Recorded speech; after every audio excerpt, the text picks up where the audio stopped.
Hello everyone, সবাইকে good morning. আর আমার good morning হচ্ছে কিভাবে দেখো, চাদরের মধ্যে মুখ ঢেকে ভূতনির মুখটা দেখিয়ে দিলাম। ভূতনির মতো তো লাগছেই, আর সবাইকে একটু হাই করে দিলাম। এবারে জানলাটা খুলবো, বিশ্ববিখ্যাত আমার সেই জানলা। কদিন একা শুয়ে শুয়ে ভালো লাগছিল না খারাপ লাগছিল আমি সেটাই বুঝতে পারছিলাম না। যাই হোক, সুন্দর একটা সকাল হলো, আর তোমাদেরকে একটু এই পেঁচি মুখটা দেখিয়ে দিলাম। মুখে অনেক এখনো দাগ রয়ে গেছে, দেখো। যাই হোক, সময়ের সঙ্গে নিশ্চয়ই ওটা ঠিক হয়ে যাবে।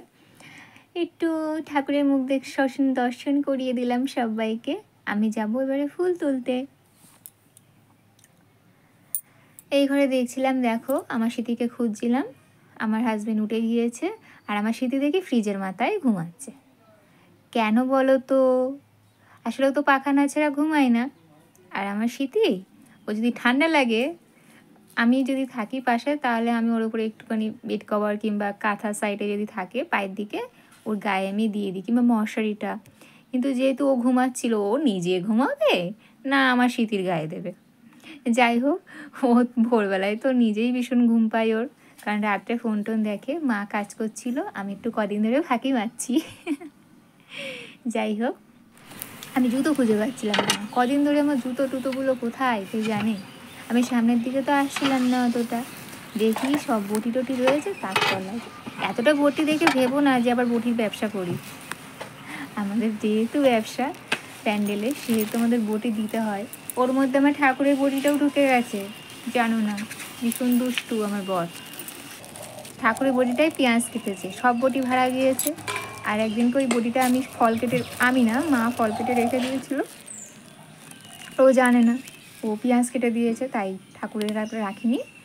তা যাই হোক, বেশ কচি কচি দুব্বো পেলাম বলে, কচি কচি ঠিক বলা ভুল, বৃষ্টি হয়েছে তো বেশ স্বাদ একদম সবুজ ধবধবে করছে। তা আমি কটা দুব্বো একসঙ্গেই তুলে নিয়েছিলাম, তুলে নিয়ে বাড়িতে এসে আমি ছাড়িয়ে নেবো ভেবেছিলাম। যাই হোক, এই কাকিমাদের এখানে কটা নীলকণ্ঠ ফুল ছিল, তাই আমি একেবারে তুলে নিলাম। আর ভাবছিলাম যে একটু দানা নিয়ে যাব, কারণ আমার এরকম বাড়িতে পুঁতেছিলাম তো, আমার ছাগলের জানাই তো রাখার মতো না।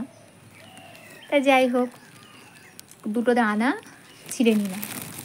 সে দানা দুটো তো আবার একটা দিদিকে দিয়ে দিয়েছি, যে দিদি আমার ফুল দিচ্ছিলো ওই দিদিকে দিয়ে দিয়েছি, কারণ পুঁতবে বলছিলো। তা ওই দিকটা আসেনি, তা আমি বলছি তুমি এগুলো নিয়ে নাও, আমি পরে ছিঁড়ে নিয়ে আবার পুঁতে দেবো তুমি।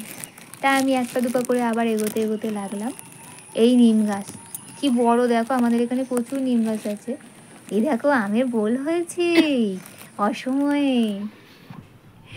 ওই যে আমি ঝুলিয়ে রেখে দিয়েছি, এখান থেকে আটকানো ছিল, ওই দিদিটা এসে ফুল দিচ্ছিল। ওই যে আমি বললাম যে তুমি দানাটা নিয়ে নাও, আর আমি পরে আবার নিয়ে নেবো। ফুল বেলপাতা সবই দিয়েছিল, আমি নিয়েছিলাম। নিয়ে আমি আবার আমাদের বাড়ির পিছন দিকে যে রাস্তা হাঁটে, সেই রাস্তা দিয়ে আমি চলে এসেছিলাম। ওটা হলো বৃহস্পতিদের বাড়ি, আমার ওই বোনটাদের বাড়ি। তা ওদের ওই ফুল ছিল, দেখো সিঁড়ি কী করছে, ঘাস কাটছে। আর এই দেখো, জাস্ট অসাধারণ না? এইগুলো হাজারি বেল বলে না, সেই হাজারি বেল ফুল। সবচেয়ে বড় জিনিস, কি গন্ধ আসছে কদিন ধরে, এটা পচে গেছে। কি কদিন ধরে গন্ধ আসছে, কিসের গন্ধ কিছুতেই বুঝতে পারছি না, ফুলের গন্ধ ছিল। মা দেখো গোলা রুটি করেছে, বিছনাটা তার মধ্যে আমি গুছিয়ে নিয়েছিলাম বাড়ি এসে। আর ওই দেখো এতটা কাঁচার বার হয়েছে। ঠাকুরের বাসনগুলো যেগুলো নিচে থাকে সেগুলো আমি বার করে নিই। পিঁপড়েটা দেখো, আমি চাই না কাউকে মারতে, ও দেখো সেই জলের মধ্যেই বসে রয়েছে। আর এইগুলো আমি একটুখানি ঝাড় দিয়ে, একটুখানি ফোঁকা দিয়ে আমি পিঁপড়েগুলোকে সরিয়ে দিচ্ছিলাম, দিয়ে ওগুলো তুলেছি। আর এটা দেখো পিঁপড়ে যেন বাসা করেছে, দিয়ে ওটার মধ্যে দিয়ে দিলাম। নিয়ে আমি এবার ঘরটা গোবর দিতে হবে, যেহেতু মাটি, এটা গোবর দেওয়া হয়ে গেছে। জামা কাপড়গুলো যাবো এবারে, ধোয়া ছিল, মা ধুয়ে দিয়েছিল, আমি মেলবো।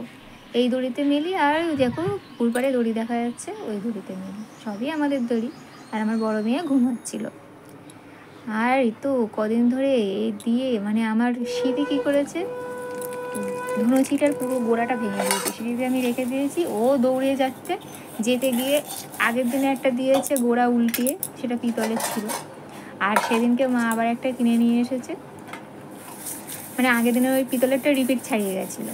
আর মা আর একটা ধুনুচি কিনে নিয়ে এসছে, ওই যেগুলো মাটির হয়, সেটার পুরো ভেঙে চৌচির করেছে। যাই হোক, আমি আবার আমার বরের দোষ দিচ্ছিলাম যে তুমি ভেঙেছো, যেহেতু ও ছাড়ে গেছিলো।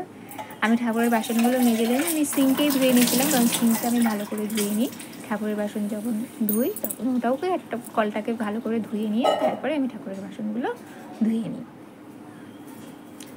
যাই হোক, ওই যে বাসন দেখো নিয়ে চলে আসলাম, একটা দুটো করে সারাক্ষণ আমি আনতে গেছি বাসন।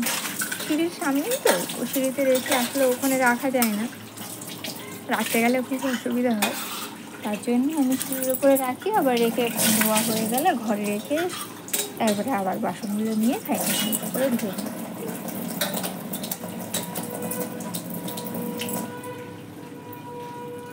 রান্না এগোচ্ছিল ওইভাবে, তার মধ্যে আমি আবার সেই ফাঁকে একটু ভাত বসিয়ে দিয়েছিলাম, তার মানে ওই রান্না এগোচ্ছিল। তরকারিটা আমি আর কদিন রান্না করছি না, মাই করছে, কারণ মা বলছে আগুনের ধারে অত যেতে হবে না, যেহেতু এখনও খুব একটা ভালো করে আমার শরীরটা ঠিক হয়নি। চান হয়ে গেছে, পুজো দিতে বসে গিয়েছি। তখন যদি দুব্বগুলো বেছে নিয়ে আসতাম তাহলে এখন আর বাড়িতে বসে বাঁচতে হতো না, মানে যে কোনো একদিক থেকে দেরি তোমার হবেই, তাই আগের কাজ আগে করে নেওয়াই ভালো। হাতের দাগগুলো দেখো যেন তোমার আমাদের দিকে দেখছে। যাই হোক, যে কটা আমি এটা বীজোর মতো দুব্বটা দিই, এটা মনে হচ্ছে আমি 11টা না 14টা এরকম দিয়েছিলাম। 11টা 13টা 14টা ঠিক না, 11টা 13টা 5টা 7টা, যেদিন যেমন থাকে সেদিন তেমন দিই। আর ওই দিদি যেহেতু বেলপাতা দিয়েছিল, আমার সকালে স্নান করা ছিল না বলে আমি আর বেলপাতা তুলিনি, তা 3-4টে মতো, তারও বেশি দিয়েছিল, তা আমি 3টে ঠাকুরকে দিয়েছিলাম, কারণ এগুলো ছেঁড়া থাকলে আমি আর দিই না। ঘটের মধ্যে আমি বসিয়ে দিয়েছিলাম। সমস্যা হয়েছে কি, আমি কলা আনতে ভুলে গেছিলাম। ঘটে যেহেতু আমি কলা দিই আর পান সুপারি দেওয়া হয়, তা সুপারি তো একটাই থাকে, কিন্তু পান আর কলাটা ভীষণ অসুবিধা হয়। আর সকালবেলা নিয়ে আসাটাও খুব টাফ হয়ে যায়, কারণ কেউ তো ওই দিকে অতটা যায় না, যে যার মতো কাজ করে। ওই কারণে গেলে হয় নিজের যেতে হবে, নাহলে যাওয়া হবে না, কি দেওয়া হবে না ঠাকুরকে, তা ওই কারণে আর দেইনি। যা ফুল ছিল তার মধ্যে একটাই জবা ফুল ছিল, দিদি একটাই জবা ফুল দিয়েছিল, আর ওই কটা দুটো লঙ্কা ফুল নিয়ে এসেছিলাম, আর হলো ঝুমকো ফুলগুলো নিয়ে এসে ঠাকুরকে দিয়েছিলাম। এই বেলপাতাটা আমি পুজো দেবো না, কারণ ওই বেলপাতাটা ছেঁড়া ছিল, তাই আমি কোনো ঠাকুরকেই দেইনি। তোমরাও দেবে না, কোনো বেলপাতা বা ফুল ছেঁড়া যদি থাকে দেওয়ার দরকার নেই, আমি দিই না, কেন জানি না, আমার ভালো লাগে না। ওই দেখো সেই বেলফুল, হাজারি বেলফুল, কি সুন্দর না দেখতে, জাস্ট অসাধারণ। আমি যখন ভাবি, যখন ওই থোকা থোকা থাকে তখন ভাবি যে ওইটা নিয়ে মাথায় দেবো, কিন্তু আমার ভয় লাগে, ওর মধ্যে পিঁপড়ে হয় তো, যদি কামড়িয়ে দেয়, ওই কারণে আমি সাদা ফুলগুলো মা লক্ষ্মীর ঘটে দিই না, কারণ সাদা জিনিস মা হয়তো পছন্দ করেন না। অন্য ঠাকুরকে দিই, কিন্তু সাদা ফুল আমি মা লক্ষ্মীকে দিই না, বিশেষ করে তো বৃহস্পতিবারে মোটেই না। আর ঘটে টোটালি আমি সাদা ফুল দিই না, অন্য রঙের ফুল দিই, কিন্তু একেবারে সাদা ফুল আমি দিই না।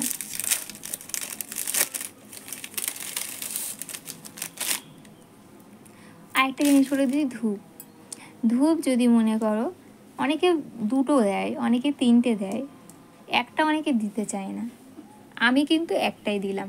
তার কারণ ধূপ বীজোর দিতে হয়, 1টা 3টে 5টা, তাই বলে 2টো 4টে এরকমভাবে দেওয়ার প্রয়োজন নেই। আমার এক ব্রাহ্মণ কাকু বলে দিয়েছিলেন। আর পুজো করতে করতে যদি সেটা নিভে যায়, মানে ঘরের পুজো করতে করতে সেটা যদি নিভে যায়, আর জ্বালানোর প্রয়োজন নেই, বিশেষ করে ধূপ, একটা ধূপেই যথেষ্ট।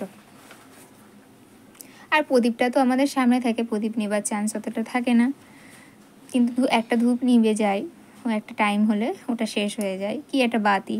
আর প্রদীপটার দিকে একটু খেয়াল রাখি। যাই হোক, একটা ধূপ দিয়ে, আর বেশি ধূপ আমি দেইনি, একটাই দিয়েছিলাম। এবারে মাকে একটু আলতো করে নিলাম।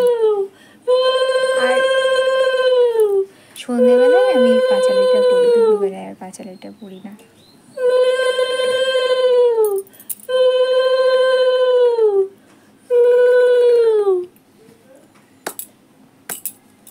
তিনবার হাততালি দিলাম, দিয়ে হরে কৃষ্ণ হরে কৃষ্ণ হরে কৃষ্ণ দিয়ে একটু ঠাকুরের নাম করে নিলাম।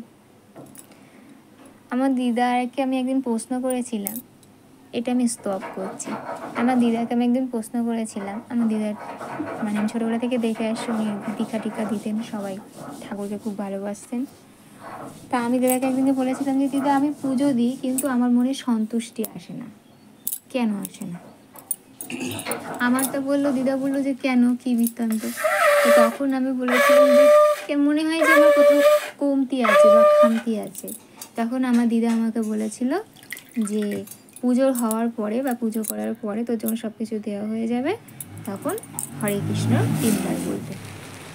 দেখো আমাদের হালখাতার কাঠ চলে এসেছে। আমার মায়ের নামে শাড়ির দোকান, যেরকম আমরা প্রত্যেক বছরই হালখাতা করি, সেই হালখাতার কাঠ এটা।